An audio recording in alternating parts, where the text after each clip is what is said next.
દાહોદ જિલ્લાના સંઢેલી તાલુકામાં પરિણીત મહિલાને ઘરમાંથી કાઢીને 15 જેટલા ઈસમો એને સાંકળ વડે બાંધી ગાડી પાછળ બાંધીને પૂરા ગામમાં અર્ધનગ્ન અવસ્થામાં ફેરવીને એને વરઘોડો કાઢે છે। એ વાતને જાણીને ઘણું દુઃખ થયું છે। આ ઘટનાને અમે સખત શબ્દોમાં વખોડી કાઢીએ છીએ।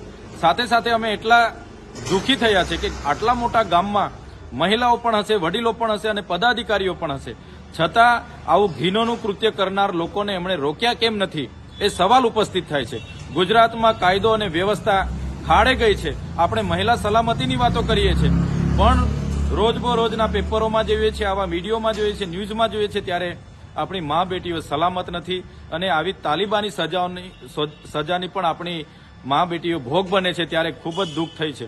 ત્યારે અમે સરકારશ્રીને કહેવા માંગીએ છીએ, આ ઘટનામાં જે પણ લોકો સંકળાયેલા હોય એની તટસ્થ તપાસ કરવામાં આવે અને એ ઘટનામાં જે પણ જવાબદારો હશે એના પર કાયદેસરની કાર્યવાહી કરીને ફાસ્ટ કોર્ટમાં એક કેસ ચલાવીને એવો કડક દાખલો બેસાડવામાં આવે કે આવી માનસિકતા ધરાવનારા લોકો ફરી કોઈ આવું કૃત્ય ના કરે, એ અમે માંગ કરીએ છીએ।